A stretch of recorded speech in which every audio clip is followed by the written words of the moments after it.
Deputy CM का अखिलेश और राहुल पर हमला। मुस्लिम साथ छोड़ दे तो प्रधानी भी नहीं जीत सकती समाजवादी पार्टी।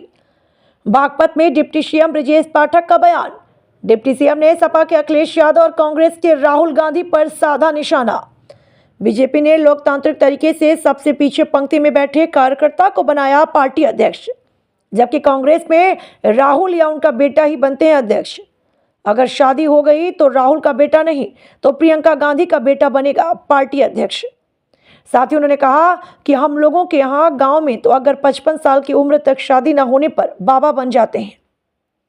समाजवादी पार्टी में भी अखिलेश यादव का ही बेटा बनेगा पार्टी अध्यक्ष। उन्होंने कहा अगर मुस्लिम समाज समाजवादी पार्टी को छोड़ दे तो 2 टके की पार्टी रह जाएगी, प्रधानी भी नहीं जीत पाएगी।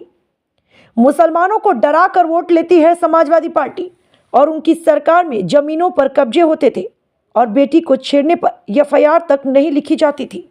तो इनका जो बेटा बेटी होगा वही अगला नेता होगा। क्यों?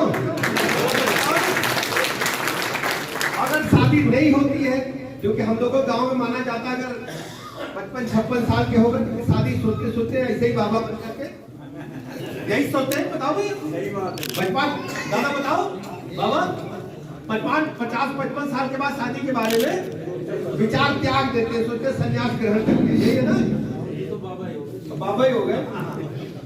तो प्रियंका गांधी का जो बेटा बेटी होगा वो बन जाएगा पार्टी का नेता मालिक। यही है ना, बताओ भैया।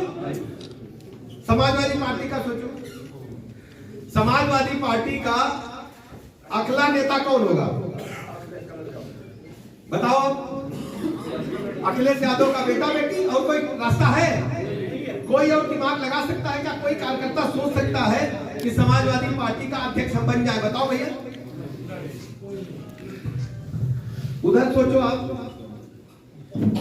शिवसेना उद्धव ठाकरे बाल ठाकरे जी ने सनातन और हिंदुत्व के लिए बड़ी पार्टी बनाई ना, और उनके बेटे ने अपने बेटे को स्थापित करने के लिए पूरी पार्टी को खत्म कर लिया। यही हुआ ना। उधर देखिए वो कांग्रेस के टूट करके दूसरा धड़ा जो एनसीपी बना। शरद पवार जी ने अपनी बेटी को नेता बनाने के लिए भतीजे को गड़बड़ कर दिया, निकाल दिया है ना। वो अपनी साथ सहयोगी दल के रूप में काम कर रहा है। ऐसे सोचिए वो चेन्नई में, तमिलनाडु में वो एक चश्मा लगाए नेता होते थे, क्या नाम था? काला चश्मा लगाते थे। उनका लड़का मुख्यमंत्री है, वही है नेता ना। और सोचिए जितने भी राजनीतिक दल हैं, कोई व्यवस्था लोकतांत्रिक प्राइवेट लिमिटेड कंपनी, घर की पार्टियां बन गई। केवल भारतीय जनता पार्टी इस देश के अंदर है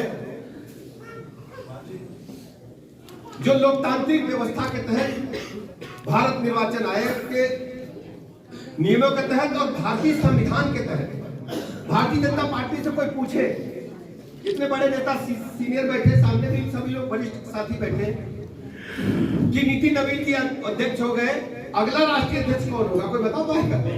कोई विद्वान आदमी बता पाएगा?